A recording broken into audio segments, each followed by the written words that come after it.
An undercover boss is insulted in her own car showroom. What she does next is shocking. The Beverly Hills showroom of Caldwell Motors had two sets of rules, one for white customers and another for everyone else. The problem? The black woman being ignored didn't just want to buy a car, she owned the entire company.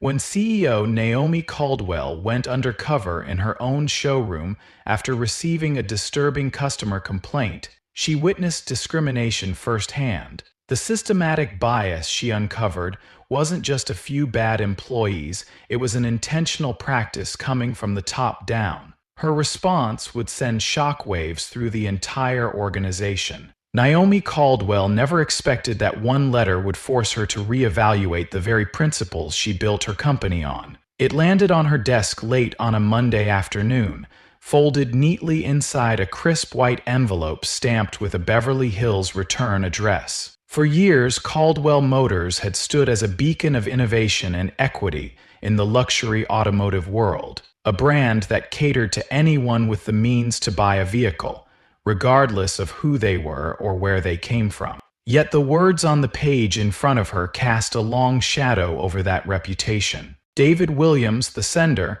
described himself in his opening paragraph as a dedicated fan of the brand. He wrote about growing up admiring Caldwell Motors as the gold standard of craftsmanship, saving up for years to buy one of their cars. When the time finally came and he stepped into the Beverly Hills showroom, he imagined it as a proud moment. It wasn't.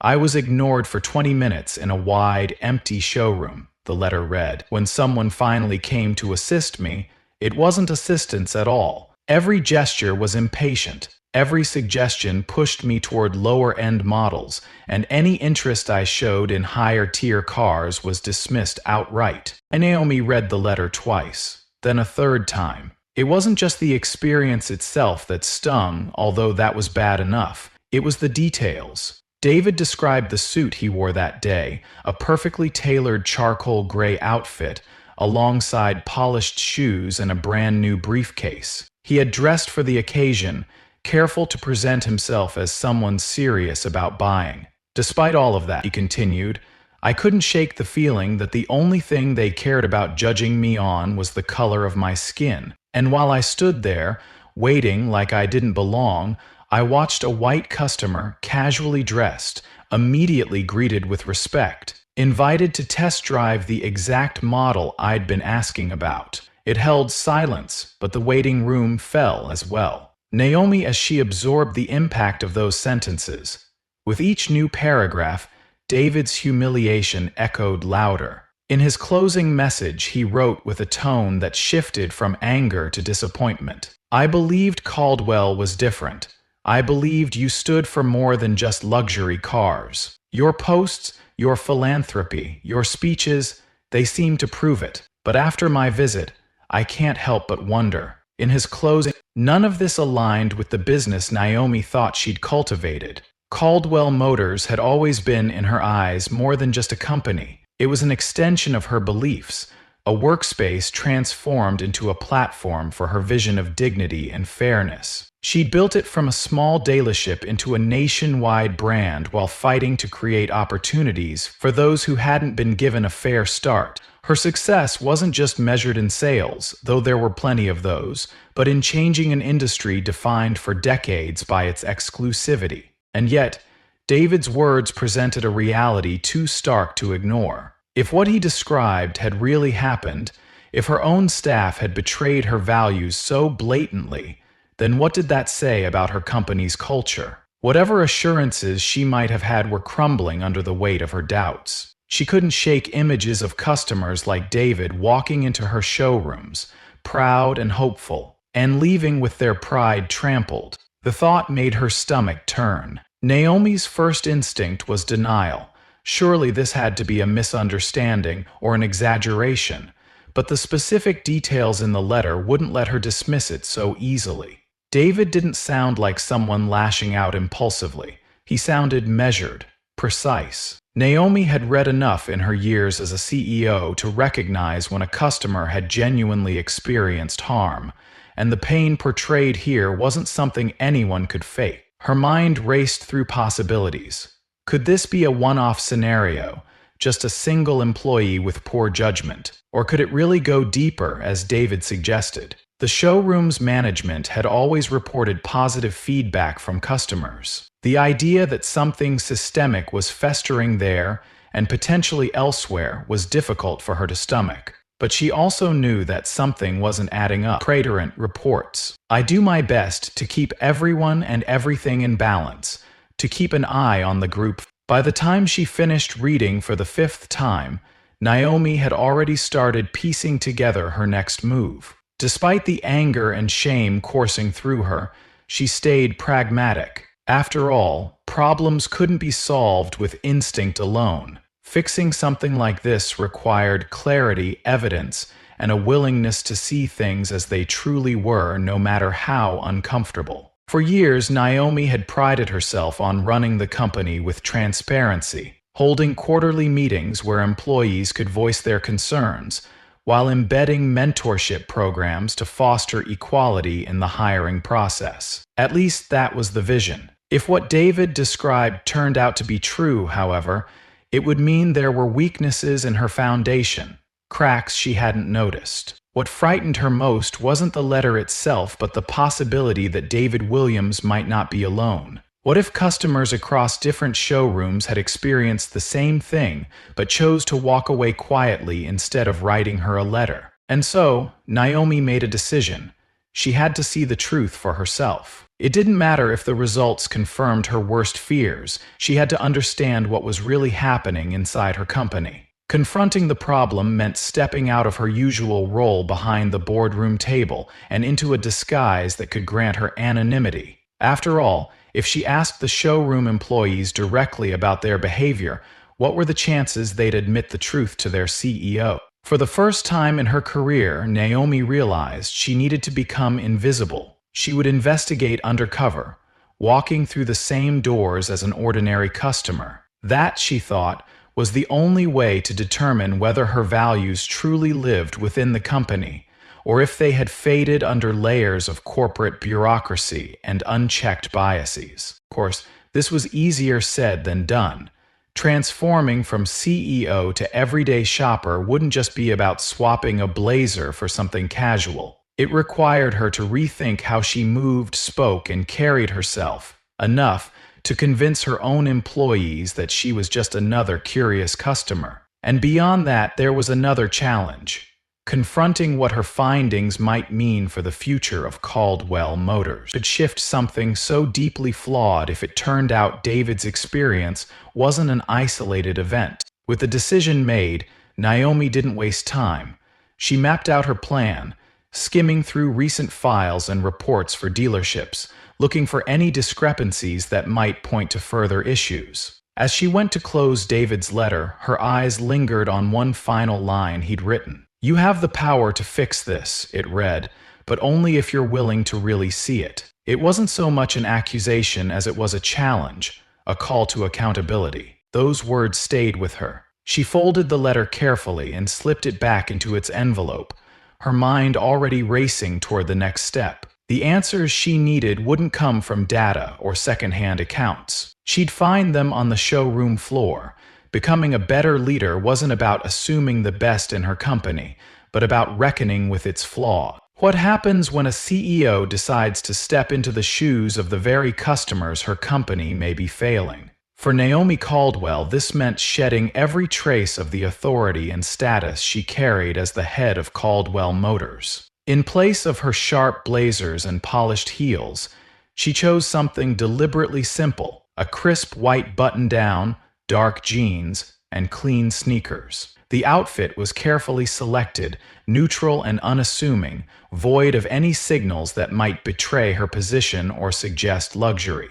Paired with minimal makeup and loose, natural hair, this look allowed Naomi to fade into the background, to blend into the Beverly Hills crowd as just another potential customer. It was an intentional shedding of rank and privilege, as much psychological as it was physical. She needed everyone at the Beverly Hills showroom to see her as just Naomi, an everyday shopper who could walk in from the street. This wasn't an easy transformation for Naomi. For years, her professional wardrobe had served as a kind of armor, a necessity in an industry where black women were not the default image of a CEO. Her carefully curated appearance had afforded her access to boardrooms where she was often the only woman or person of color. Stripping that away made her feel exposed in a way she hadn't felt in decades. As she buttoned her shirt that morning and studied herself in the mirror, she couldn't help but feel nervous about what she might encounter. This wasn't just about testing how her employees handled customers. It was about seeing firsthand whether the principles she'd worked so hard to imbue into her company were being upheld or silently dismantled. Walking into the Beverly Hills showroom, Naomi felt the shift in energy immediately. This was a space she had visited before, but always under very different circumstances. Those earlier visits had been choreographed, a tour from the manager, plenty of friendly smiles, each employee hyper-aware of who she was. Naomi approached the glass doors, passing by spotless cars gleaming in sunlight, and paused for a moment. Taking a deep breath, she pushed her way inside. The sound of the door chimes snapped her into the moment. Her gaze drifted over the showroom floor, familiar yet completely foreign to her now. As expected, the building was immaculate. The white tile flooring reflected the cars on display, sleek and polished models arranged like pieces. Everything about the space was orchestrated to speak to wealth and status. But attention to detail is only part of the customer experience. It was the human interactions Naomi needed to study, and within seconds she began taking mental notes. The first employee she saw, stationed at the reception desk near the entrance, barely registered her presence. Naomi watched, expecting at least a quick greeting or an offer of assistance, but the employee seemed absorbed in whatever task was on the computer screen. Another customer entered shortly after her, a white man in his late 30s dressed in jogging gear. Almost immediately, the receptionist looked up, smiled, and offered a welcoming nod. There it was. Subtle, unspoken, but unmistakable favoritism. Naomi could feel a tightness build in her chest as she walked further onto the floor, making her way to an area where customers browsed several high-end models. Her steps were steady, her face calm, but inside her emotions were stirring. The same space that had once been filled with nodding managers and compliments when she arrived as CEO now felt colder, distant, and oddly enough slightly hostile. A manager walked by, the name on his tag confirming he was none other than Richard Langford, the same showroom manager whose name had appeared in David Williams' letter. Richard glanced her direction briefly, his expression more analytical than welcoming, before quickly averting his eyes and continuing his path.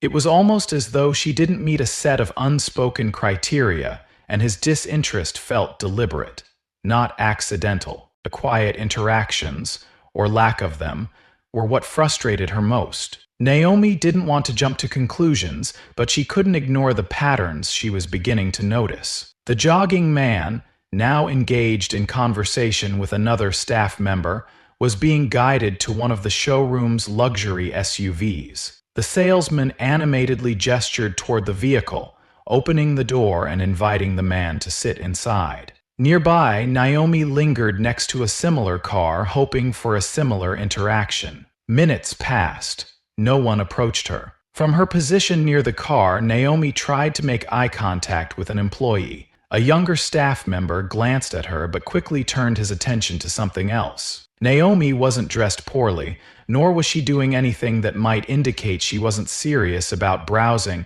yet the hesitations, the subtle dismissals, echoed louder with every CCOM. It was one thing to observe these disparities from an outside perspective, to read them in a letter or hear about them secondhand. It was another thing entirely to feel them in real time. Naomi couldn't dismiss it as paranoia or coincidence. Patterns don't lie. As a black woman, she was keenly aware of what may have been at play. The reception she received in the showroom mirrored experiences she knew all too well, moments from years ago, before she had risen to define her own space in a predominantly white industry. The tension between appearance and perception was something she had fought hard to escape. wearing her success like a shield to push back against biases rooted in assumption.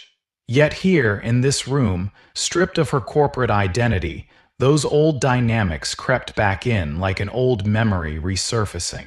Naomi didn't stop at her internal reactions. In her mind, each passive glance and moment of hesitation from the staff further confirmed her need to keep watching, to gather not just observations but proof. She noticed the employees who did step forward toward other customers always eager and prompt, body language open and approachable. A young couple walked in, laughing as they admired the newest convertible. Within seconds, an employee approached them, offering to show them around. Their conversation was warm and welcoming, full of enthusiasm. But for Naomi, there were no friendly gestures, no genuine interactions. Instead, she caught faint clues of doubt, glances that questioned if she belonged among customers like the young couple or the jogging man. It was those small things, not outrageous acts, but subtle and consistent behaviors that made the showroom's energy speak volumes. By the time Naomi decided to leave the showroom for the day,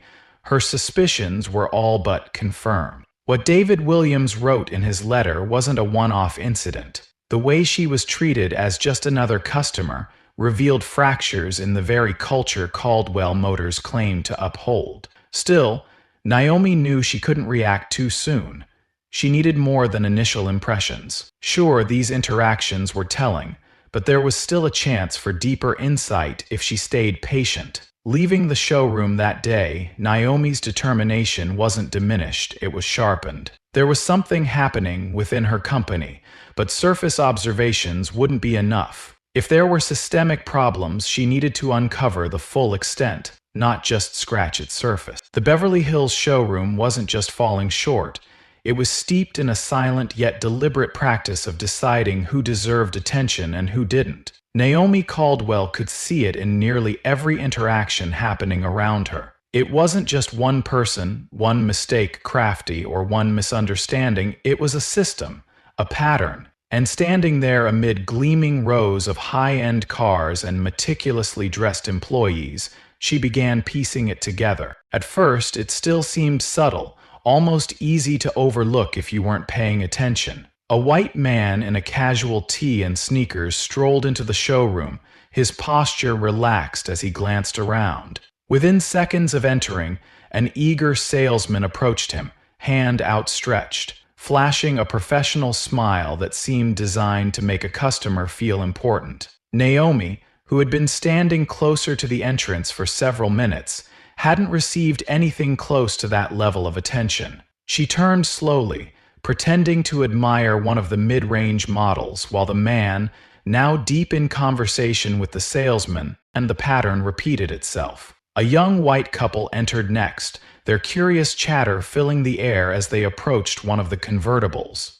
Again, an employee swooped in quickly, this time a woman, dropping a clipboard and flashing an enthusiastic grin as she introduced herself. Her voice carried warmth and excitement, the same kind Naomi had heard used on her VIP guests during past tours. As across the room, Naomi watched a black woman hesitate near a sleek silver coupe. The customer glanced around, unsure, before lightly running her fingers along the car's edge. Nobody approached her, not even when she leaned down to get a better look at the interior. Naomi didn't take her eyes off the scene.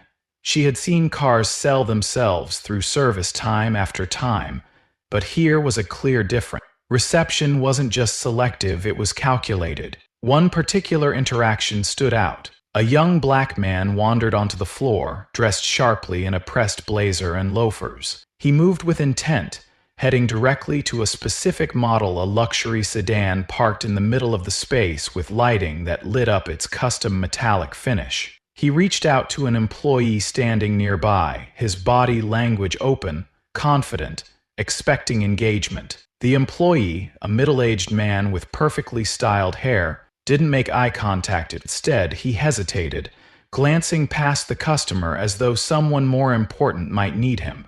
When he finally spoke, his tone lacked the vibrancy Naomi had heard from other interactions. "You're looking at this one?" he asked flatly, giving a cursory nod. The young man hesitated for a moment, visibly taken aback, and politely declined, sticking to the car he'd initially approached. But before he could ask another question, the employee walked away, muttering that he'd be back in a bit. Everything about these moments felt wrong, yet nothing was dramatic enough to call out from the outside. That was the quiet danger of this behavior. It wasn't loud, it didn't slap you in the face. It was subtle, deliberate discrimination wrapped in plausible deniability. The Beverly Hills showroom wasn't calling names or slamming doors. It was using body language, deflection, and unmatched enthusiasm to create entirely different experiences depending on what someone looked like when they stepped inside. As Naomi watched, an overwhelming thought began to take shape. This wasn't the fault of just one or two employees having a bad day or harbored biases. It was a practiced behavior. These employees weren't just making instinctive judgments about customers based on race or appearance. They were embodying a culture that had let these judgments take hold and flourish. The patterns she saw weren't coincidences or accidents. They were learned, embedded. That realization was a bitter pill to swallow. Naomi prided herself on fostering a company where inclusion was more than just a corporate tagline. She had spoken on stages about making innovation and respect cornerstones of the Caldwell Motors legacy, about breaking down barriers not in a small office with a coterie scene. Her own firm, watching these scenes unfold before her eyes, she could see just how deeply disconnected parts of her organization were from those values. Yet amid the frustration and disappointment, Naomi noticed something, or rather someone, that caught her attention. Maria Torres, a young employee stationed near the center of the showroom, stood out in a way that no one else had. So far, there was an unmistakable hesitance in how Maria moved. It was subtle, so much so that it might have gone unnoticed by someone who wasn't observing as closely as Naomi. On one occasion, Naomi saw Richard Langford, the manager, exchange quick words with Maria, muttering something as they both glanced toward a black customer near a luxury convertible. Maria nodded in acknowledgement, but didn't move toward the car immediately. Her feet stayed rooted for a long moment, her expression quiet but uneasy. Naomi kept an eye on Maria throughout the afternoon. There was a reluctance in how she followed certain directives, an instinctive pause like a person fighting two opposing forces within themselves. When a Hispanic man and his teenage son wandered toward the mid-range car section, Maria was the first employee to approach them. Her tone was measured, warm, and professional, a stark difference from interactions Naomi had witnessed elsewhere. Naomi wondered if Maria had noticed the disparity in treatment herself, and whether she wrestled privately with what those moments meant. Maria's presence sparked something Naomi hadn't felt since she read David's letter, a glimmer of hope. Not to excuse the systemic failures surrounding her, but to remind herself that not every employee was complicit. Amid the indifferent smiles and dismissed customers, Maria seemed like someone questioning the unwritten rules, even if she hadn't yet found the courage to challenge them outright. The potential Naomi saw in Maria solidified an idea in her mind. If the system was going to be exposed and repaired, she needed to find ways to measure its full scope and identify more people like Maria, those willing to push against harmful practices. But before making any moves, Naomi knew she required undeniable proof of what she'd already observed. Direct evidence would leave no room for excuses or deflections from her showroom team or hire Levin's back. And so she decided to bring in a trusted ally who could help her put the system to its ultimate test. Naomi Caldwell knew there was no room for doubt. She needed proof, not just observations, not just her own experience, but something so clear it couldn't be explained away by assumptions or excuses. The behaviors she had witnessed in the Beverly Hills showroom had already painted a grim picture, but now she needed to verify it, taking the process one step further. That's when the idea struck her, a simple test. Specifically, she would send someone else, a white male customer with no special credentials, into the showroom to inquire about the exact same car she had been steered away from. Any differences in treatment wouldn't just be speculative anymore, they'd be measurable. For this plan to work, Naomi needed someone she fully trusted. She called Michael Reeves, a friend of her assistant Daniel, and someone she'd worked with indirectly before. Michael was reliable and observant, not to mention just average enough in appearance to blend seamlessly into the Beverly Hills crowd. His role would be straightforward. He would walk into the showroom, express interest in viewing the Bugatti Chiron Supersport, one of the dealership's most exclusive models, and see how the staff responded to him compared to Naomi. Michael's financial standing paralleled her own. The defining difference between them was their race. This deliberate selection was critical to highlighting how much of a factor someone's identity played in shaping their experience with the staff. When Naomi explained her idea to Michael, he didn't hesitate to say yes. They went over the details carefully, discussing the points of comparison Naomi would be looking for, who greeted him, how quickly they approached, and whether he would be given access to the car she was subtly denied days earlier. Layering in these specifics gave her test structure, ensuring that no one could argue the results were coincidental or subjective. The day of the test, Naomi arrived early, positioning herself at a nearby cafe with a vantage point of the showroom. It wasn't ideal to have someone else handle this part of the investigation, but she knew stepping into the space herself now might risk blowing her cover. Michael, meanwhile, couldn't have looked more at ease when he arrived, dressed simply in a clean, well-fitted polo and khakis. He looked like the type of customer anyone in Beverly Hills would expect to see walking into a luxury car showroom on a weekday afternoon. From her spot across the street, Naomi felt her stomach tighten with nerves. She had prepped for this moment for days, but now couldn't control what might happen next. Would the staff treat Michael differently, or would his experience somehow align with hers, leaving her without the clarity she needed? Her questions would soon be answered. Moments after entering the glass doors, Michael was approached by none other than Richard Langford, the showroom manager himself. From afar, Naomi instantly noticed the distinct shift in posture and energy from Richard compared to when she'd visited. This was the same man who had barely acknowledged her presence just a few days earlier. Now he greeted Michael like an old friend, stretching out his hand in an animated gesture before motioning toward the Bugatti Chiron Supersport. On its specially lit platform, the vehicle gleamed, a testament to luxury engineering. As Michael later relayed to Naomi, Richard's opening line was enthusiastic and welcoming. "This is one of our crown jewels," Richard had said, gesturing toward the car. "If you're even thinking about taking her for a spin, you're in for a real treat." The manager had wasted no time offering not just a close-up look at the Bugatti, but a full tour of its features. He guided Michael step by step through the design intricacies, pointing out the custom materials used for its interior and describing the engineering behind its record-breaking speed. When it came to exclusive vehicles like this, Naomi knew access was everything. Yet when she had inquired about this same car, it was casually dismissed as probably out of range, without the faintest offer to discuss details. The disparities became even clearer as Michael's discussion with Richard continued.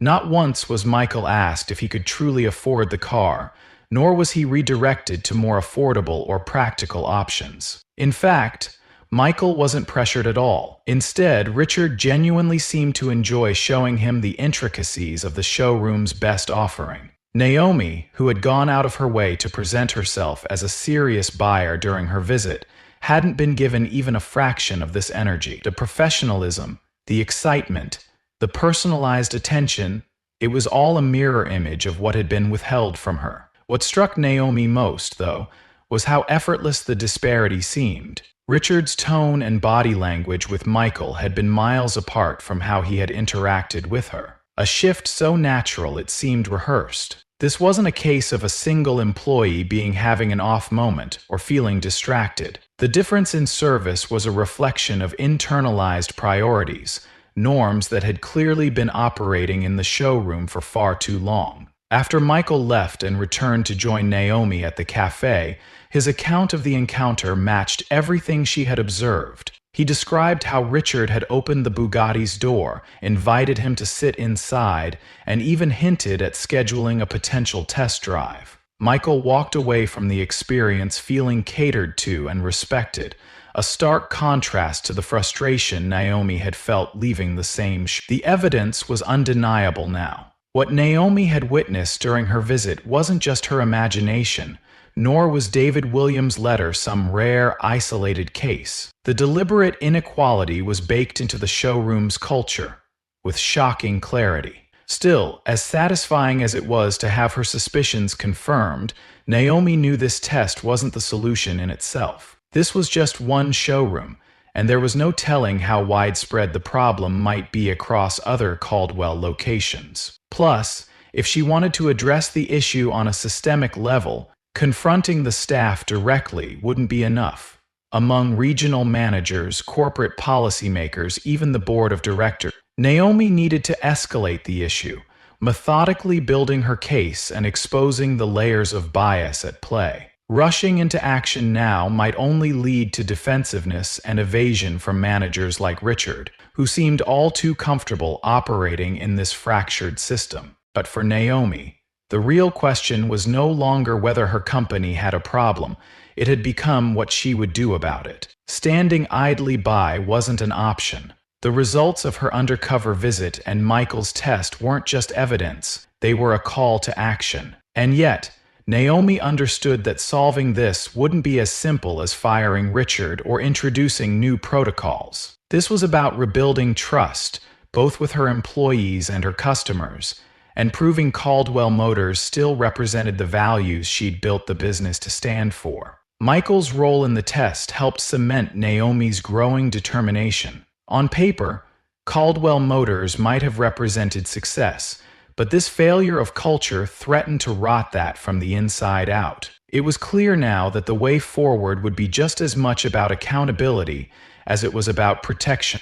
Buried beneath her frustration was a spark of clarity. Real change wasn't just about uncovering ugly truths. It was about forcing herself and her team to face them, no matter how uncomfortable that process might be. What happens when the truth can no longer be ignored? For Naomi Caldwell, the answer was simple: act decisively and strategically to confront it head-on. Using the evidence she'd gathered from her undercover visit and Michael's showroom experience, Naomi devised a plan she knew would shake the very foundation of Caldwell Motors' corporate culture. The first phase, an anonymous email carefully composed to spark alarm within the company's leadership team. The email wasn't written as a concerned customer or frustrated CEO, nor was it designed to point fingers directly. Instead, Naomi framed it as a formal inquiry from a fictional investigative journalist. Its subject line read, "Inquiry regarding alleged discriminatory practices at Caldwell Motors, Beverly Hills." The words were both measured and precise, hinting at a larger issue without revealing the full scope of what Naomi already knew. The body of the email added to this sense of tension. "We have received multiple reports from sources regarding allegations of discriminatory customer service practices at your Beverly Hills showroom. Specifically, there are claims that customers are being evaluated based on race and appearance before being given access to certain vehicles. We have also been informed that there may be documented evidence supporting these claims." Knowing how corporate PR teams generally responded to crises, she structured the email to maximize urgency while leaving it vague enough to cause internal panic. Words like allegations and documented evidence were chosen carefully, pushing Caldwell Motors' leadership into a defensive stance. Naomi's goal wasn't just to create a stir. It was to shift the conversation from complacency to accountability. Within hours of the email landing in the inbox of Caldwell's communications team, the fallout began. Word of the inquiry trickled down the corporate ladder, reaching the Beverly Hills showroom by the end of the next day. Naomi had anticipated this timing and wasn't surprised when Richard Langford's immediate focus became damage control. His panic was predictable. His response to the email, however, revealed the depth of his complicity in the discriminatory practices Naomi had already and Naomi's sources on the ground, contacts she'd fostered over the years, reported back to her in real time about the chaos unfolding inside the showroom. Richard's first move was to tighten his grip on the situation. He instructed employees to delete internal emails that might remotely reference customer profiling, sales prioritization, or screening practices. If any correspondence could be interpreted as harmful or biased, Richard wanted it erased. "I find out that someone in this building is trying to stir up trouble. There will be consequences," he told the team, in a meeting characterized more by veiled threats than reassurance. His tone wasn't just defensive. It betrayed his understanding that those emails could be used as evidence against him, and by extension, the showroom. Richard's desperation took other forms too. He began subtly pressuring employees, particularly younger staff or those he believed to be less secure in their roles, to stay silent. He framed any inquiries about the email as attacks on the dealership's reputation, steering the narrative toward loyalty and trust. But his heavy-handed tactics didn't work on everyone. For Maria Torres, these moments of intimidation only solidified her decision to act. Maria's hesitation during Naomi's earlier visit had stuck with her long after Naomi had left the showroom. She admitted later, "I hate that I didn't stand up for you," addressing not only Naomi's experience but the countless others she must have witnessed. These feelings of guilt mixed with growing resolve pushed her to take a risk that would ultimately prove pivotal. When Naomi reached out through an intermediary to gauge Maria's willingness to help, the response came back almost immediately. Maria had vital information and was ready to share it. The files Maria provided didn't just confirm Naomi's suspicions, they illuminated a systemic system of discrimination built into daily operations. Among the documents was an internal memo outlining the customer profiling matrix, which was meant to guide employees in determining who was likely a serious buyer. While the memo avoided explicit mention of race, its language pointed unmistakably in that direction. Suggestions like "presentation reflects intent" or "focus efforts on customers showing signs of immediate commitment" were coded ways of emphasizing appearance over qualifications. Another set of emails revealed vague directives encouraging staff to steer bottom-tier inquiries toward used inventory, a veiled suggestion meant to filter out minority customers without outright refusing service. What made Maria's contribution even more important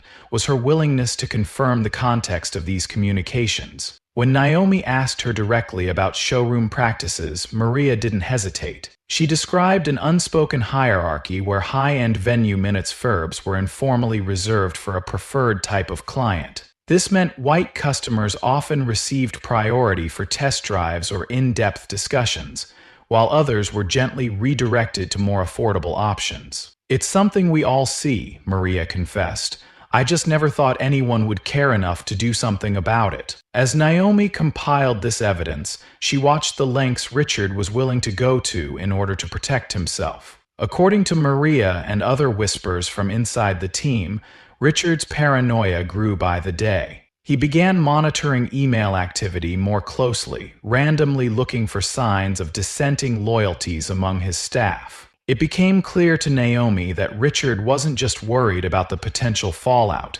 He was acutely aware of how implicated he was in perpetuating the very practices described in David Williams' letter. With Maria's leaks strengthening her case, Naomi knew the next step was bringing this problem to the board of directors. Any attempt to address the issue would inevitably face pushback from managers like Richard, who had grown too comfortable operating within an unchecked system. But armed with undeniable proof, Naomi had leverage that couldn't be ignored. It wasn't just a matter of holding Richard accountable, it was about revealing how much the company's leadership had failed to uphold its stated values. Submitting the evidence to the board wasn't a simple action for Naomi. On one hand, she risked the company's reputation, a business she had spent so many years nurturing, a brand she had built to stand for something far more meaningful than luxury cars. On the other hand, she understood that shying away from the truth now would be the ultimate betrayal of the trust her customers and employees had placed in her. There was a clear choice, and despite the weight of the decision, Naomi never hesitated. As the board convened to review Naomi's findings, the depth of the problem became impossible to deny. Leaked documents, combined with Naomi's own first-hand experiences and Michael Reeves' test, painted a picture of a culture in need of immediate reform. For Richard Langford, the manager who had orchestrated cover-ups and silenced voices, the scale of evidence left little room to maneuver. His future within the company hung in the balance, and as far as Naomi was concerned, that was just one part of the necessary reckoning. The fallout from Naomi Caldwell's investigation wasn't the conclusion of a scandal. It was the start of a transformation that would reshape the future of Caldwell Motors. When the board of directors reviewed the overwhelming evidence Naomi had gathered, their decision was swift and absolute. Richard Langford was officially removed as the manager of the Beverly Hills showroom. His actions deemed incompatible with the values the company claimed to uphold. His termination wasn't framed as an isolated response to misconduct, but as the first step in addressing the wider cultural issues Naomi had uncovered. For Naomi, this wasn't a victory. It was a stark reminder of how far the company still needed to go. Langford's departure marked the beginning of a sweeping restructuring effort across Caldwell Motors. In Naomi's eyes, accountability couldn't stop at one man. The practices that had thrived under Langford's management had taken root in an environment where such behaviors weren't just tolerated but normalized. Confronting this systemic failure required Naomi to introduce wide-ranging reforms and new non-negotiable policy. She spearheaded mandatory sensitivity and inclusion training for every single employee across the company, from entry-level showroom staff to senior executives. The training didn't just focus on avoiding discrimination. It sought to educate employees about the implicit biases shaping their decisions and the ways those biases could cascade into unfair treatment of customers. A zero-tolerance policy for discrimination was rolled out immediately, ensuring that no one in the company, from sales associates to top-level managers, could engage in discriminatory behavior without repercussions. Naomi introduced an anonymous reporting system where employees could log concerns and report unfair practices without fear of retaliation. This was paired with a dedicated oversight team whose job it was to investigate every documented claim, ensuring that corrective measures were taken swiftly and thoroughly. These measures created structural changes within the company, focusing not just on curbing harmful behaviors, but on rebuilding a culture where respect and fairness were non-negotiable. Implementing these significant reforms came with growing pains, and Naomi encountered resistance from within her own ranks. Some employees, especially management at certain locations, balked at the new guidelines, questioning whether they were truly necessary or whether they painted a negative picture of employees in general. There were emails and whispered conversations, bits of cautionary resistance that hinted at fears of being unfairly scrutinized. Naomi knew pushback would come, though. As much as her reforms were about preventing further harm, they were also about instilling accountability. And accountability rarely sat comfortably with those who had grown accustomed to unchecked power. Despite the challenges, Naomi pressed on, knowing that meaningful change often comes through discomfort. One of her proudest moments came with the elevation of Maria Torres, the young employee who had played an instrumental role in confirming the depth of the discrimination occurring at the Beverly Hills showroom. Maria stepped into a leadership position within Caldwell Motors, charged with overseeing diversity and inclusion training across the entire company. For Naomi, this wasn't just a promotion. It was a symbolic acknowledgement of Maria's courage. Maria's willingness to speak up had sparked a ripple effect, showing employees across the company that their voices mattered and that speaking out would be met with support, not punishment. For Maria, her new role brought fulfillment but also carried weight. In one meeting with employees while launching the first set of reforms, She opened up about why she chose to step forward. "I never thought I'd be part of something like this," she admitted.